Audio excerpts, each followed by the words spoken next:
नमस्कार, सुस्वागतम, वेलकम, अभिनंदन। मैं हूं आपके साथ आपकी अपनी होस्ट एंड दोस्त डॉक्टर वायरा की।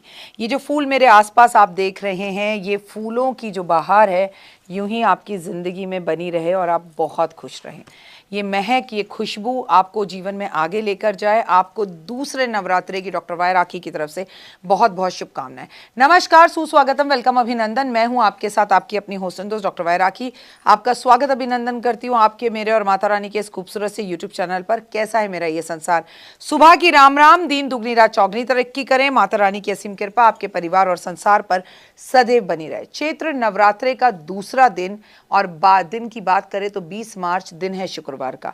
मैं नवरात्रे के बारे में बाद में बात करूंगी, लेकिन नवरात्रे वाले दिन जब शुक्रवार हो और ये साल का पहला शुक्रवार भी हो, हाँ, आप सोच रहे होंगे कि शायद मैं गलती से बोल रही हूँ। जी नहीं, मैं गलती से नहीं बोल रही हूँ। हमारे हिंदू पंचांग का जो पंचांग शुरू हुआ है, आज उसका दूसरा दिन है और हिंदू पंचांग के शुक्रवार यानी कि हिंदू पंचांग के कैलेंडर का ये पहला शुक्रवार है। आप चाहें तो आज से शुक्रवार के व्रत रख सकते हैं, आप चाहें तो शुक्रवार के दिन से माँ लक्ष्मी की आराधना कर सकते हैं और बिल्कुल इसी तरह से अपने घर को गुलाब के फूलों से, इन सफ़ेद पुष्पों से सजा सकते हैं। चॉइस आपकी है, लेकिन ये चीज़ आपकी ज़िंदगी बदल सकती है। खैर, हम आपसे बहुत सारी बातें करेंगे, लेकिन बिलीव इन कर्मा।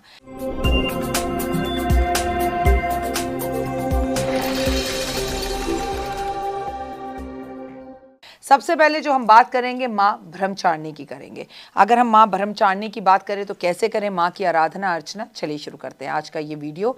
माँ के दूसरे स्वरूप ब्रह्मचारिणी को कैसा है वह स्वरूप, कैसे मनाएं, कैसे पूजा करें, ज़िंदगी में खुशहाली कैसे भरें, आपकी सारी मनोकामना कैसे पूर्ण हो, आपको अपनी इस छोटी सी वीडियो में मैं बताने जा रही हूँ।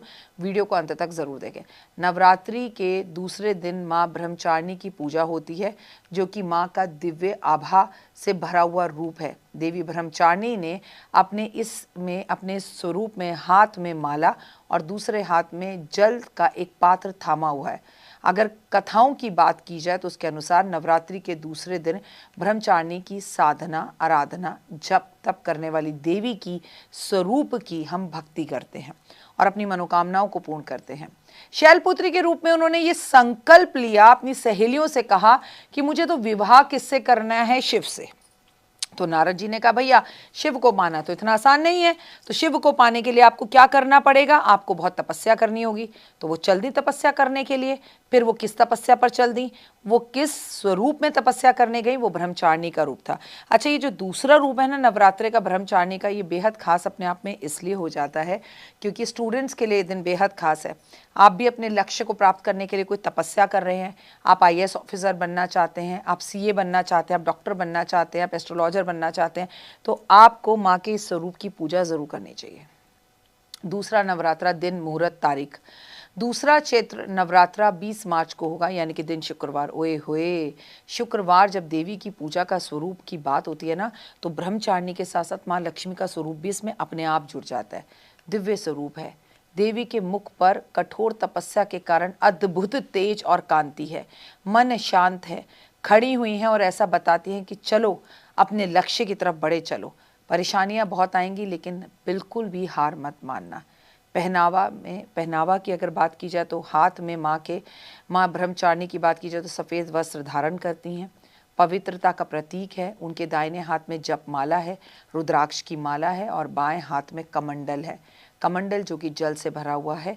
कोई भी संकल्प लेने के लिए, यानी कि मन को भी उन्होंने अपने बिल्कुल काबू करके, क्योंकि चंद्रमा मन का कारक, पानी का कारक, उन्होंने बिल्कुल ये सोच रखा है कि मुझे शिव को प्राप्त करने के लिए तपस्या करनी है। प्रतीक उनका ये स्वरूप ज्ञान का, संयम का, अटूट भक्ति का, अटूट शक्ति का और तपस्या का जो स्वरूप बनता है वह। नाम का अर्थ है, ब्रह्म का अर्थ होता है तपस्या और चारिणी का अर्थ होता है आचरण करने वाली, यानी कि तपस्या, तप का आचरण करने वाली माता को हम ब्रह्मचारिणी कहते हैं।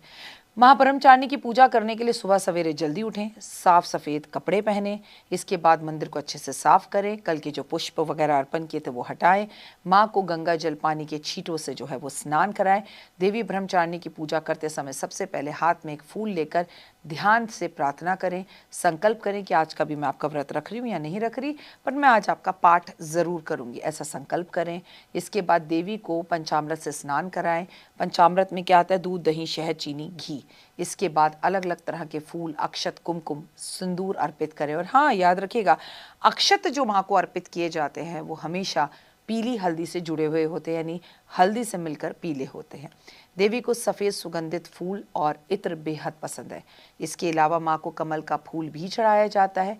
ब्रह्मचारिणी की अगर बात की जाए तो ब्रह्मचारिणी को मिश्री का भोग अर्पित किया जाता है। मान्यता है कि ये भोग भक्तों को लंबी उम्र और अच्छी सेहत देता है और मानसिक शांति भी देता है। चीनी या मिश्री का भोग अर्पित करने से न केवल शरीर जो है वो सेहतमंद होता है, उसमें सुधार आता है, बल्कि अच्छे विचार भी रहते हैं। इसके अलावा आपका गला भी अच्छा रहता है। इस दिन पीले रंग के वस्त्र पहने, पीले पुष्प माँ को अर्पण करें, पीले फल अर्पण करें। पीला रंग बुद्धि, ज्ञान और उत्साह का प्रतीक है और माँ ब्रह्मचारिणी को यह रंग अर्पित करने से मानसिक विकास में सफलता मिलती है। और भैया पीले रंग से अपना नाता जोड़ ही लीजिए, क्योंकि देवगुरु बृहस्पति इस साल के राजा हैं। जब चैत्र मास के नवरात्रि शुरू हुए तो राजा कौन बना हिंदू पंचांग का? वो है बृहस्पति। तो माँ को किसी ना किसी तरह से पीला रंग अर्पण करते रहें। पीली हल्दी की गांठ अर्पण जरूर करें, खासकर वो लोग जिनका विवाह नहीं हो रहा, खासकर वो स्टूडेंट जो बार बार फेल हो रहे हैं। माँ ब्रह्मचारिणी को खुश करने के लिए पहले अपनी माँ के साथ अपने संबंधों को अच्छा करें। माँ ब्रह्मचारिणी को प्रसन्न करने के लिए 5 प्रकार के पौधों का पूजन किया जाता है। इसमें सबसे पहले चंपा, गुलाब, आंवला, बेला, और सबसे पहले मैं आपको बता दूं जो बेहद ज़्यादा ब्रह्मचारिणी को पसंद है वो है पीपल का पेड़। इन सब पेड़ों की आप पूजा करें, आज इन पर जल अर्पण ज़रूर करें। ब्रह्मचारिणी का प्रिय फूल जो है सफ़ेद मोगरा कह लें, सफ़ेद गुलाब कह लें, चमेली कह लें, कमल कह लें, जिसमें से खुशबू आती हो। दूसरे नवरात्रे पर जिनकी कुंडली में चंद्रमा कमज़ोर है उन्हें माँ ब्रह्मचारिणी की पूजा करने से बहुत अच्छा फल मिलता है।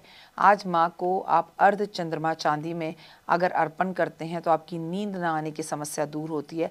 अगर आप बहुत ओवर इमोशनल हैं तो उस पर भी कंट्रोल होता है और आपकी साधना पूर्ण होती है। अगर आप चाहते हैं कि आपका बच्चा बहुत सारा मेहनती बने, होनहार बने, बुद्धिमान बने, कार्यकुशल बने, तो थोड़ी थोड़ी सी मिश्री आज 108 दाने लेकर माँ के 108 बार मंत्र जाप करते ओम ब्रह्मचारिणी नमः देवी का नाम लेते हुए अपने बच्चे के हाथ से माँ को अर्पण कराएं। लेकिन अगर आपके दाम्पत्य जीवन में प्रेम का सुख नहीं बन रहा तो लाल या काली गुजा के 5-5 दाने लेकर एक मिट्टी का बर्तन लेकर इस मिट्टी के बर्तन को शहद से भरकर इसमें ये गुजा के दाने डुबो दीजिए और अपने जीवन साथी का नाम लेके माँ के मंदिर में रख कर आइए। अगर कुंडली में मांगलिक समस्या है, इसके चलते आपकी शादी नहीं हो पा रही, अच्छा रिश्ता नहीं मिल पा रहा, तो ब्रह्मचारिणी का आशीर्वाद प्राप्त करने के लिए आज अपने घर में मंगल यंत्र की स्थापना करें। अगर आपके घर में धन की कमी है और कमाई के बाद भी पर्याप्त धन बचता नहीं है, इधर उधर चला जाता, तो एक साबुत फिटकरी का टुकड़ा लेकर उसे अपने सर पे से एंटी क्लॉकवाइज 7 बार घुमाकर उसको घर के बाहर फेंक दीजिए।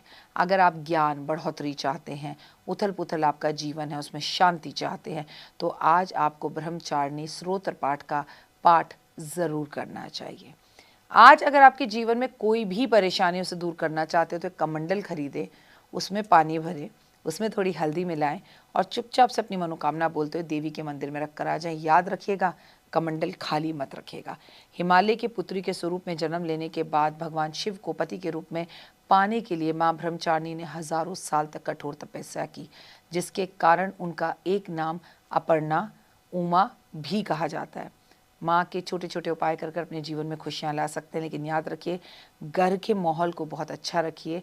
घर का माहौल अच्छा होगा, घर में लड़ाई झगड़े नहीं होंगे तो कृपा बनेगी। मैंने आपसे शुरू में कहा शुक्रवार का दिन है, आज रात्रि 12 बजे माँ लक्ष्मी की आराधना करना शुरू करें। श्री सुक्तम का पाठ करें, श्री कनक धारा स्तोत्र का पाठ करें, चाहे तो हवन करें।